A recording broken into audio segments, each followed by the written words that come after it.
राधे राधे। आज है पुरुषोत्तम मास का चौथा दिन, तो आइए सुनते हैं पुरुषोत्तम मास की कथा। धनबाई और मनबाई। धारा नगरी में राजा भोज का राज था, जो अपनी प्रजा से बहुत प्यार करते थे। उसी नगर में दो सहेलियां रहती थी, धनबाई और मनबाई। दोनों स्वभाव से बहुत अलग थी। धनबाई राजा भोज को ही भगवान मानती थी। जब भी राजा की सवारी निकलती, वो उनके दर्शन कर खुद को धन्य मानती। वहीं दूसरी तरफ मनबाई की अटूट श्रद्धा सिर्फ भगवान कृष्ण पर थी। वह राजा को केवल एक इंसान समझती। जब पवित्र पुरुषोत्तम मास आया तो दोनों सहेलियों ने व्रत रखा। वे रोज सुबह नदी पर स्नान करने जाती। वहाँ धनबाई सूर्य देव के सामने प्रार्थना करती, हे पुरुषोत्तम भगवान, मुझे फल देना राजा भोज के जरिए, क्योंकि उसे राजा पर भरोसा था। जबकि मनबाई कहती, ईश्वर कब प्रसन्न होंगे कोई नहीं जानता, लेकिन राजा तो सामने है, फिर भी फल देने वाला तो साक्षात भगवान ही है। एक दिन राजा की दासी ने धनबाई की यह प्रार्थना सुन ली। वह भगवान से ज्यादा राजा से उम्मीद लगाए बैठी है। दासी ने महल जाकर राजा भोज को सब बता दिया।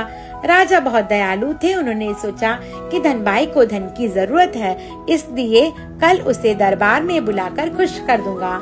अगले दिन राजा का बुलावा पाकर धनबाई बहुत खुश हुई। उसे लगा आज राजा उसे सोने चांदी की मोहर देंगे। लेकिन जब वह दरबार पहुंची तो राजा ने उसे 15 किलो का भारी वजन वाला तरबूज इनाम में दिया।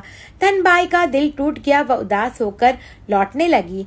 रास्ते में सोचा कि यह तरबूज को मैं बेच दूं। धनबाई ने वह तरबूज 20 रुपए में बेच दिया। वहीं मनबाई आई। मनबाई ने सोचा कि बहुत दिन हो गए तरबूज नहीं खाया। उसने 20 रुपए में तरबूज खरीद लिया। मनबाई जब घर पहुंची और उसने तरबूज काटा तो उसकी आंखें फटी की फटी रह गईं। तरबूज के अंदर बीजों की जगह साक्षात 125 सोने की मोहर थी। मनबाई रो पड़ी और बोली, हे पुरुषोत्तम भगवान, मुझे ब्राह्मणों को भोजन कराना था और मैं पैसों के अभाव से घबरा रही थी। आपने मेरी लाज रख ली, या आपके व्रत का ही फल है। उसने मोहरें बेचकर अगले दिन धामधूम से ब्राह्मणों को भोजन और दक्षिणा दी। जब राजा भोज की सवारी वहां से निकली और उन्होंने मनबाई की जय जयकार सुनी तो वे हैरान रह गए। जांच करने पर राजा को पता चला कि तरबूज उन्होंने धनबाई के भाग्य को बदलने के लिए सोने से भरकर दिया। उसे धनबाई ने खुद ही बेच दिया। वह मनबाई को मिल गया। धनबाई को भी अपनी भूल का एहसास हुआ कि इंसान से उम्मीद रखने से बजाय साक्षात भगवान पर भरोसा रखना चाहिए। श्रद्धा का फल अपार है। श्रद्धा फले बिना रहती नहीं।